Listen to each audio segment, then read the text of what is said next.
good. How's everybody there? We are doing wonderful.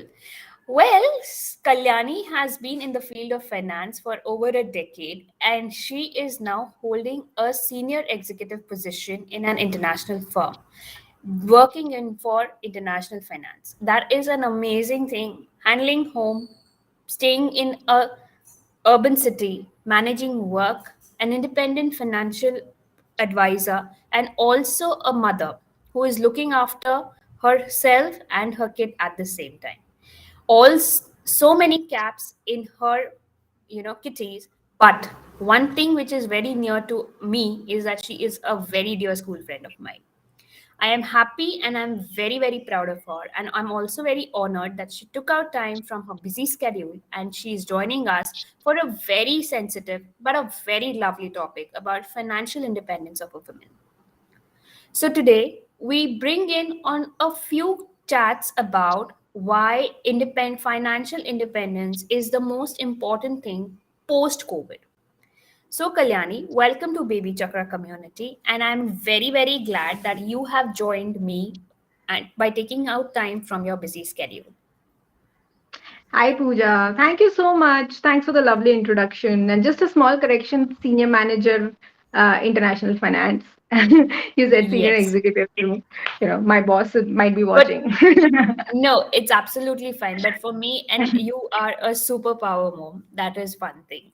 And when it comes to finance, I believe that you are doing an amazing job. And I know you loved maths in school, so the numbers did get you up out here. Right? Okay. So Yeah. to begin with, I would like to understand why do you think that post-COVID financial independence is the most prioritized topic to discuss among women who are categorized nowadays working and non-working? So let me start by discussing what is financial independence, right? So when we say Right. financial independent woman, what do we really mean?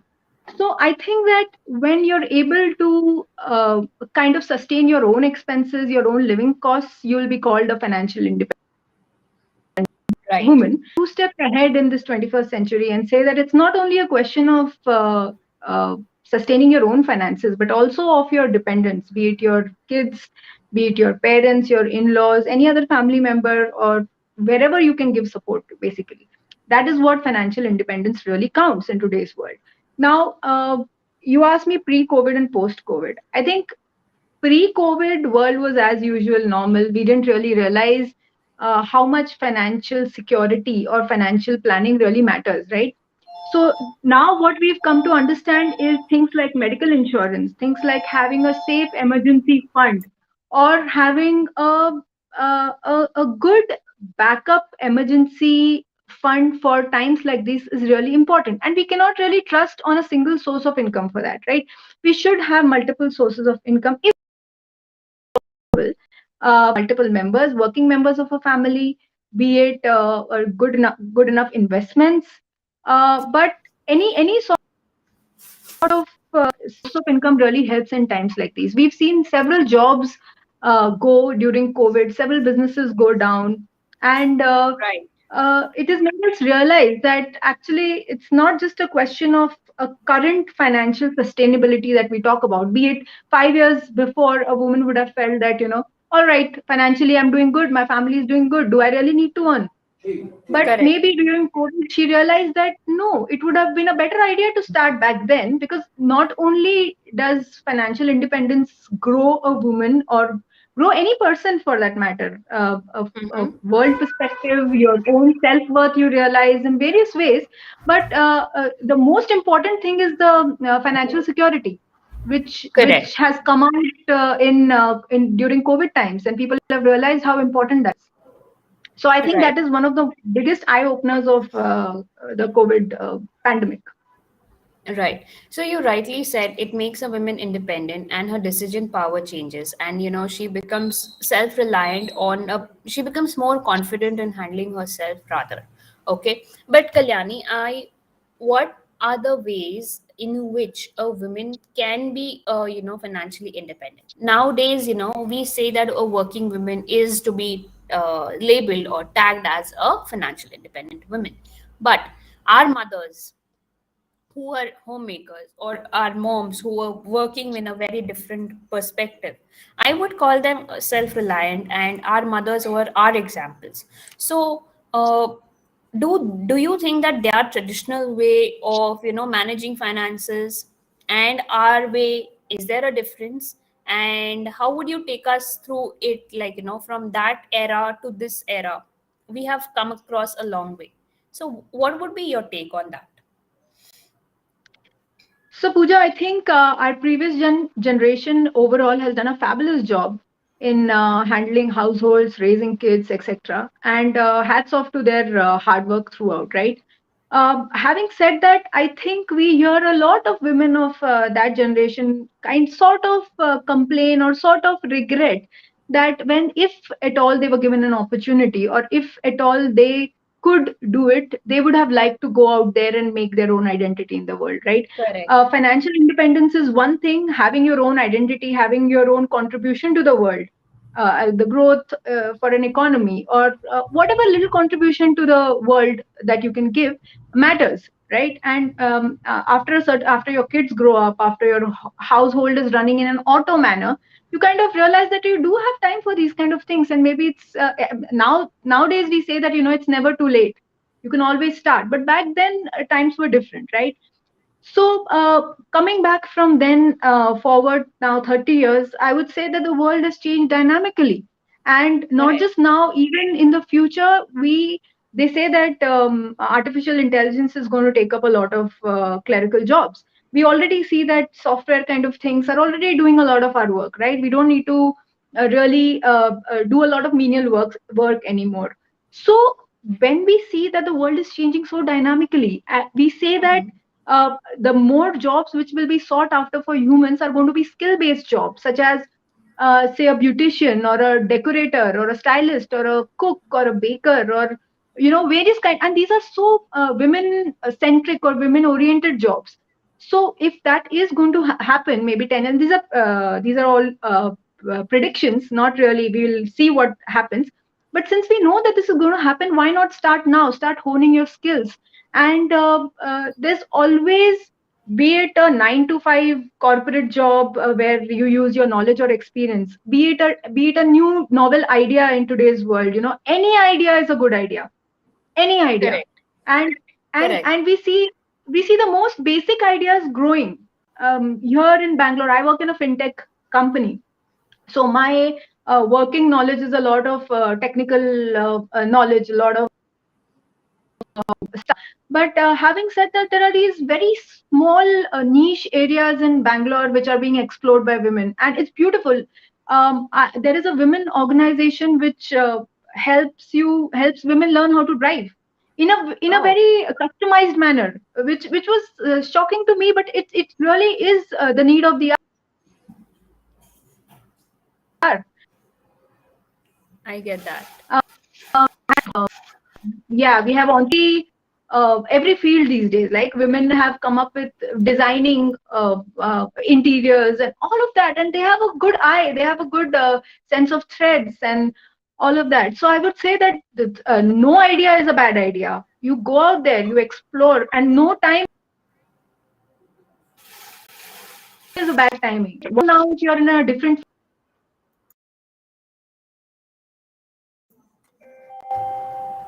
phase of your life. I get your point. Uh, I have one question for you. Okay, now that our kids are small, okay, they are in that age of toddlers, and then they're going to school, and telling them the importance of money, whether it is a girl or a boy. The habit of making them independent from the beginning is what I believe. It's what I believe is the most important need of the hour. But this thought in the US or the UK is very very apt, but in India, if I say ki I'll rather, in the US I say that if you do this kind of a work, I'll pay you $5. If you keep your room clean, I will give you $2. Okay. And the same thing, if I'm going to imbibe with my kids, saying that if you keep your room clean, I'm going to give you this, they're like, I don't want this, I will buy a toy, or I will go and get a Cadbury. I mean, in exchange of something, they don't want money, or teaching them the concept of, saving in a piggy bank is still a tussle for me. So have you thought of anything for your kids, or have you thought of teaching it to your, telling your other moms at this platform ki, how do we get, because in this pandemic we learned that saving is one of the biggest thing. We need to start saving right from the child is small, not for their future but for our future also, even when after 30 years, when we would retire from our our professions, we would need to plan something. So this is the way I felt like, let us start with an exchange system. But I am not in that kind of I'm still struggling. So what would be the tricks you can tell me, to help a child save of a single penny, which will make them independent, and probably will they will understand that yes, if I want something big, I am going to really save a lot of money or do a lot of work and earn money. So this is the concept. I just wanted you to talk about it. So, Pooja, that's actually a very valid point, and I think all mothers struggle in that sphere. And to make kids realize the importance of money at a young age is, I think, very important. So, I'll tell you a trick which I have used. I don't imbibe those thoughts in my daughter directly. What I do it very indirectly. Right, Uh, so, for example, I have right, my CA friends come over quite often, right? And we have meetups, and we have her hanging around and the kids hanging around. And that time we discuss investments, and we discuss how money that we invest today will give you certain amount of interest, certain amount of growth, say as a 5-year goal, as a 10-year goal. Or I talk about her future. I talk about her college funds in front of her. That today I invest so much college funds. At that time, she'll be probably be able to go to a better college, or we'll have our finances sorted. So that has kind of very indirectly had an impact on her. And you won't believe, she has a tiny piggy bank like all kids do. And recently, after a couple of years, when I was discussing this with one of my friends, she got her piggy bank and gave it to him and said that, hey, why don't you start investing this piggy bank money that I have? It was some odd 300, 350 bucks. And she said that, why don't you invest this also for me? And I was like, that is the whole idea, that why don't we learn investments at a young age and understand the importance of money, and how the compounding effect of money over a period of time really does bear fruit. okay. So one thing that what you told, a trick is very useful. One more thing, what I would like to ask you over here is that, is this saving going to make an impact on them? Ki yes, if I save a little bit, then it is going to be like, opened up in a way. Somewhere it is going to be that I buy a birthday present, or I see a toy. Okay, because their demands keep on increasing because they are kids, and we have to tell them like, no, it's like one toy per month, or one Right. hobby per month, something of this sort. But when somebody gives, nowadays people, when they meet or greet, in olden times they would give us money, you Right. know peripono karte the, and then exchange of gifts and everything. We used to have cash, and we used to keep it in that. But nowadays kids are like, no, I want to spend this, I want to spend that. So at that point of time, how do you negotiate with your child ki this is for now and this is for the later? Do you have something like a negotiable strategy working over here? So I do it, and I, like I said, directly you can tell a kid only once. If the kid understands, then he or she understands. If not, then you have to use different ways to make the kid understand the same concepts, right? So for my daughter Ahana, what I do is I usually tell her that firstly I use a strategy with her, that if you do this, if you do something nice, then your reward is going to be that I'm going to invest so much money for you, and this is going to be used, say 1 year from now, say 5 months from now, say next 1 month also, because that much patience is a little hard for them to understand, and such long perspective is really difficult for them to understand. So this Right, comes very slowly and repeatedly in different ways. When you tell the kid the same thing, it does have an impact. I've seen it. And the reward thing really works. So when they do something nice, you give them a reward of a monetary benefit which is not current but in some time. And of course you will have to earmark some amount for their toys and their fun activities, but some amount has to be earmarked for this kind of a future investment or so they also understand the value of money that ways. Okay. Now coming to financial independence of a single mother. Okay. Hmm. It's a very different kind of a topic. Okay, where during pandemic, most of them have lost their support system, and most of them felt that uh, nothing was planned for them, and the struggle was to start everything from the beginning for them.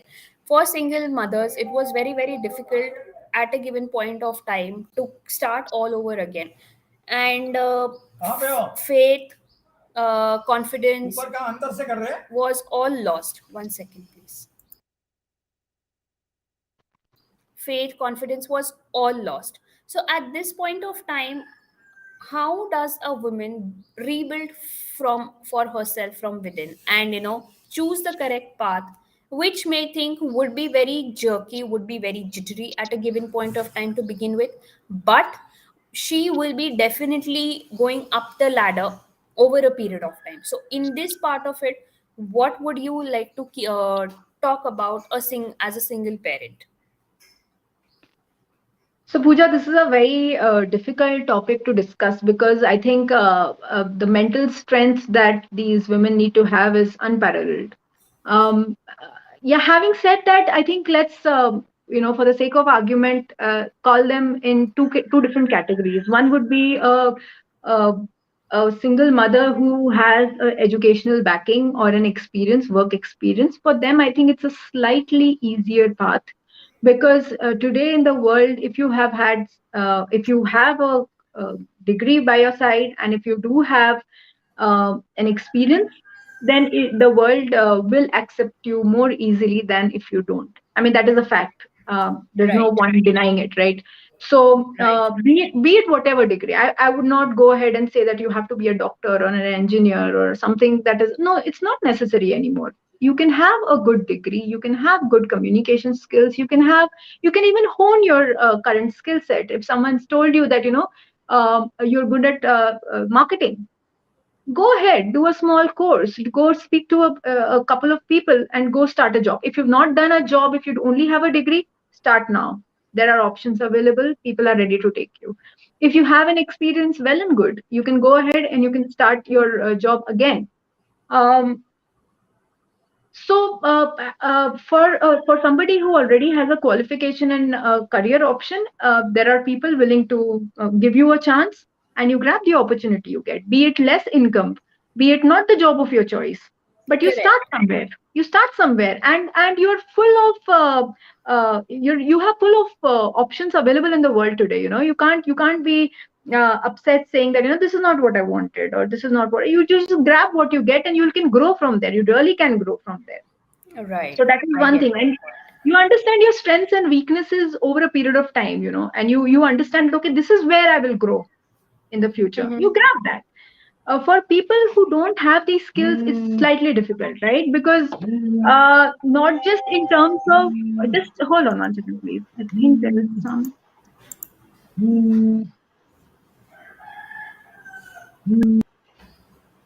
Sorry, this is a work call. Sorry, no problem. Yeah. For people who don't have that, I would say that everybody has a talent. You just look into yourself and see if you have a creative mind, you go ahead and there are so many avenues available today. Instagram, this Facebook. You can just go and advertise do one event and advertise it, and you can get customers today. Right. You start from whatever you like. You can do art, you can do if you're creative, you can do cooking, you can do baking, like I said. You can do decorations, interiors. You can do There are garden interiors these days if you are into that, and whatever you've learned so far in your life, you can utilize it in the best possible way and grow, and there's no end to that. That is such a beautiful thought you have put in. And with this, I would just ask you a last question, or probably you can say a few tricks, okay, for those who are managing their finances well. They are financially independent, but they're managing their finances well. But they still feel that, am I doing enough for my family? Okay. Or I'm not at par with my husband in terms when it comes for salary. So, with this guilt, stay up and make them feel a little vulnerable from inside, or they should be like, how should they treat themselves even though they are earning, but at a given point of time that thought can cross over and make a person into a negative mode. So what would be your take on that? So, Pooja, that definitely happens. And that has happened to, I think, all of us at some point in our lives. Because I think women go through a very different journey than what a man does, right? Going being uprooted from your family to establishing yourself in a new family, starting your career, taking career shift. Sometimes it does Correct. impact, sometimes it doesn't, right? So marriage has an impact, bearing children has an impact, and a positive and negative both, I would say. Sometimes it's you learn, you grow, you become stronger, and you become more determined about your career, saying that no, children are a priority, marriage is a priority, family is a priority, but I need a continuity of my career. Because if not today you may be not at par with your husband, way below. It doesn't matter. It's about having your own identity. And you have a long life. You learn and you grow, and you never know when you will surpass, or you may not. It's fine. But it's the journey that counts, it's the thought that counts, it's your identity and what you make out of yourself during this entire journey of your career that counts. You grow as a person, right, Pooja? You and I know today Right. that had we not been working, we would have a very different perspective about ourselves, about the Absolutely. world. But if we are working, we are growing every single day. We are learning something new about ourselves, world, strengths, weaknesses, perspective changes. So don't do it for money is one aspect, and a very important aspect at that. But that is just one aspect. There are so many other peripheral advantages of working, right? And it's a whole package that you take. And life comes in phases, right? As we say, right now I've gone through that. When I had given birth, I took a break. I worked from home, that did part-time working for about 2 3 years. It did take a step back. I took a step back, career took a step back, but eventually it all compensated. Over the last 4 years, I'm probably nearly back to where I would have been, could have been. So overall, don't let these things bother you, and go for it, stay at it, be resilient, and I would say just go for it. So that's with that we end up on a very nice note. You said that step back, don't be resilient upon it. Let the time come, and then you can bounce back with the same effort and same happiness. Okay, where you had left from. So with that, we come to the end of this talk of financial independence of a woman. And Kalyani beautifully explained the different arenas in where we feel the guilt, and also where we need to strive upon our identity, be confident about what we are doing, and also we need to look up for ourselves, because we are making a family for our kids, building our future as well as our kids future. So in this manner we step up step by step towards a good future building for our generations to come. So, Kalyani, thank you so much for taking out from your busy schedule, and it was lovely having you over for this wonderful talk. Thank you so much, Pooja. It was lovely talking to you. Yes, definitely. Okay. Thank you, everyone. Have a lovely day today. Bye. Thank you, everyone.